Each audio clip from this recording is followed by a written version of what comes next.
What's up, guys? Today on McGee's Garage, it is a good day because I have purchased a boat. Okay, so I had to move because the air compressor was on. My dad was sanding on something. But Gheenoe 15.4 high sider. My buddy gave me a good deal on this. It was funny because we were talking about something completely different. We were talking about mini bikes, and he was like, hey man, you know, I don't think they ever made it on the YouTube channel, but I built like 2 radical Coleman mini bikes. And he was like, man, you need to build another one. I'm like, bro, I'm kind of looking for a Gheenoe right now. And he was like, you're looking for a ganoe? And I'm like, yeah. And he goes, I'm looking to sell mine. And I'm like, you have a ganoe? And he was like, yeah. I was like, an actual Gheenoe? He goes, yeah. And he sends me a picture of it. The original picture he sent me of this thing was like, it looked like it was painted Nardo gray. And like, no offense to people who painted their whip Nardo gray, but you really should have picked a different color. Anyway, shot me a number. I went over there, got it, and he worked with me. So shout out Clay. I'm glad we were able to make this deal because I had a rough week, especially towards the end of it when I was supposed to grab this thing. But you know, it needs a little work. I went on Gheenoe's website. Apparently I can get these side badges for like 10 bucks a piece. Transom needs a little bit of help, but it's nothing too crazy. This one's an 04. Right now, yesterday afternoon I bought it, and me and my buddy, we actually snuck out and were able to get on the water with it with my Yamaha 3-horse, and it was super fun. It did 10 miles an hour with 2 people and some fishing gear with just 3 horsepower. Like, this boat is perfect. And from what I'm reading, these things will literally float in a puddle of spit. Like 3 to 5 inches fully loaded is what they were saying, which I believe. This thing ran very shallow, very shallow. The reason I went with a Gheenoe, number one was budget. Would I like a absolutely amazing custom built Florida skiff for inshore, or maybe like a center console with 3 Merc 500s on it for offshore and busting off to the Bahamas and stuff? Yeah. I can't afford it. I can't afford to fill one of those boats.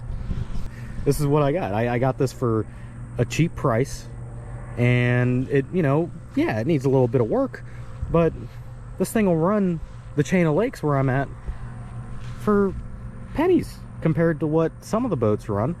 Like, shoot, man, I got a buddy whose dad has like one of those Axis ski boats, and man, those things are expensive to run and to buy. Of course, I'm not going to be pulling any water skiers, but this thing will be great. I also have a 15-horse outboard that I'm probably going to put on this at some point after I reinforce the transom. I'm probably going to do a video on that. And this thing's going to fly. Like, these things are rated for 9.9, but I've seen 20s on these things. So it's not out of question, you know, to run something like that. That needs a cleanup. I haven't even washed it. The guy I got it from, he had a surface drive on it, and I don't know, man, I'm just not a surface drive type of person. I don't hunt ducks. I don't look at a muddy swamp and go, yeah, let's go in there, and I don't do it. All right, so I'm getting a bucket of water. Just gonna give this thing a quick clean. Unfortunately, it's gonna rain like all week starting at 12 today, so I'm not gonna be able to get this thing on the water, but I'm probably gonna insert a video of me from yesterday. I took a couple on my phone, but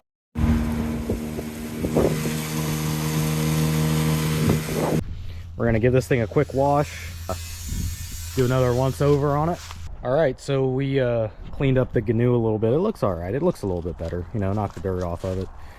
I know that the bait hatch does not leak, so that's good. I also don't know how to empty it, so now there's water in there, but we know it doesn't leak, so there we go. I did find some more issues here. It's like this bunk's got a crack in it.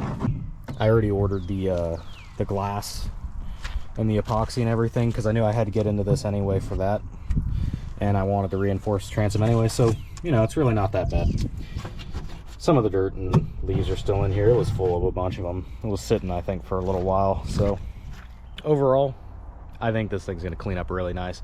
And you know, the paint is not great. but I think that this is going to give me an opportunity to learn fiberglass work, and I'm going to know how to do it. So it doesn't look that hard. I watched a couple videos on it. It's you know, it doesn't really need anything. It's not like major. There's no huge gaping holes in it. I took it out yesterday. There's no leaks. There's no major structural anything on here. It's all overall solid. The floors aren't toast.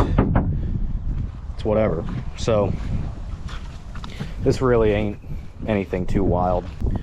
But anyway, I hope you guys enjoyed the video today, and I'm looking forward to where this project goes.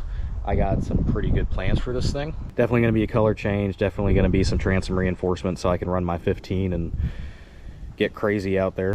If you guys would like to see updates on videos coming out, you can follow me at my Instagram here. The link will be in the description. And I know that this page is mostly rock source stuff or off-road stuff, truck stuff, but I've kind of been getting into boats a little bit lately, so I got some other stuff I need to do videos on. I will see you guys in the next video. Peace.